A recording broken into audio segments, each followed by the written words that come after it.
tous et bienvenue dans ce nouvel épisode de notre gamme Sage sans Cloud Pay. Aujourd'hui, Lise a décidé de nous parler de la fonction importation FPOC.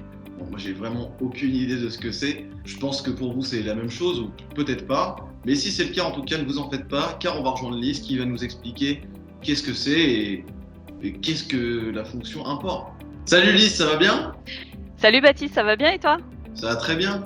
Alors, aujourd'hui, tu as décidé de nous parler de la fonction importation FPOC ? C'est ça, la fiche d'importation des fiches de paramétrage des organismes complémentaires. C'est une fiche en fait qui va contenir la totalité des informations concernant tes contrats sociaux auprès de tes différents organismes.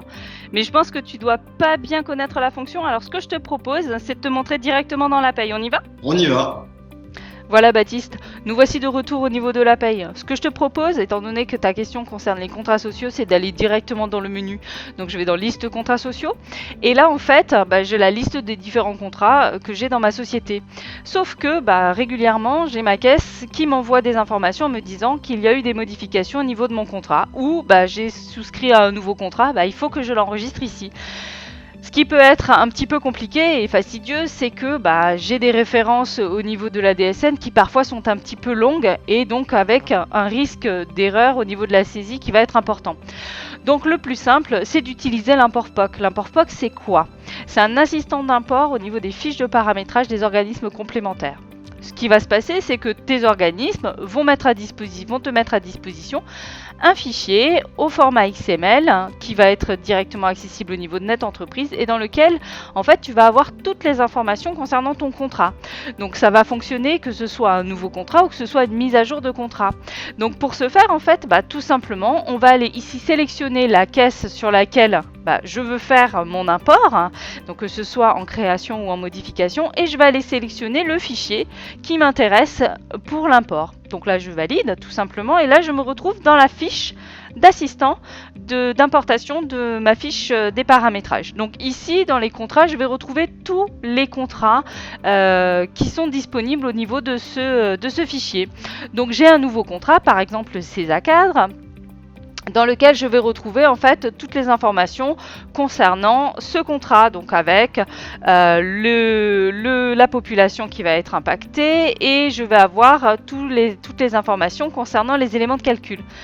Petite nouveauté au niveau de la version 2.20, je ne sais pas si tu l'as remarqué, mais ici tu as la possibilité en fait d'aller rattacher la rubrique dans laquelle en fait va être affecté ce contrat.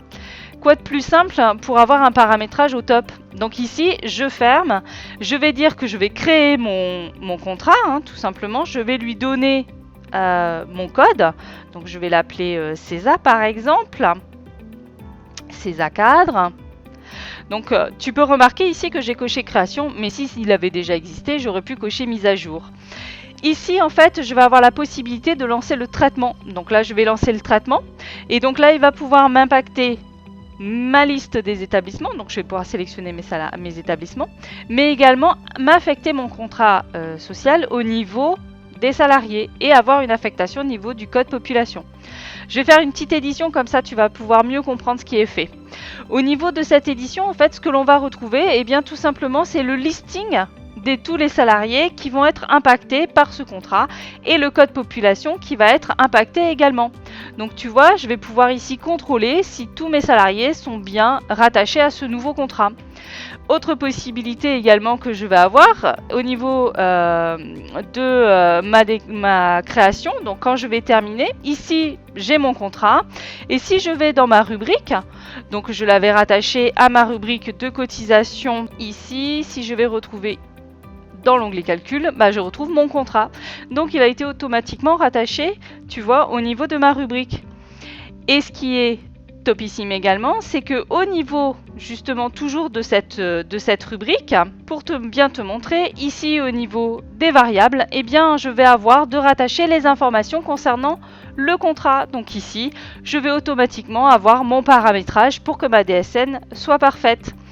Voilà, j'espère que ce petit outil va t'aider au niveau de tes paramétrages, et si tu as d'autres questions, n'hésite pas à me les poser.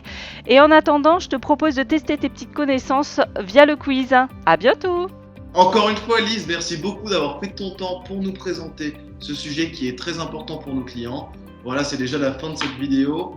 On va tous aller faire le petit quiz que tu nous as préparé parce qu'on va tous vérifier nos connaissances sur le sujet maintenant. En attendant les prochains épisodes, je vous encourage vraiment à liker nos vidéos et à vous abonner à notre chaîne YouTube. Comme ça, vous pourrez avoir toutes les réponses à vos questions directement dans les vidéos que nous vous proposons. Si jamais vous avez d'autres interrogations, vous pourrez bien sûr consulter tous les outils digitaux que nous mettons à votre disposition. En attendant les prochains épisodes, je vous souhaite une très belle journée et je vous dis à très vite.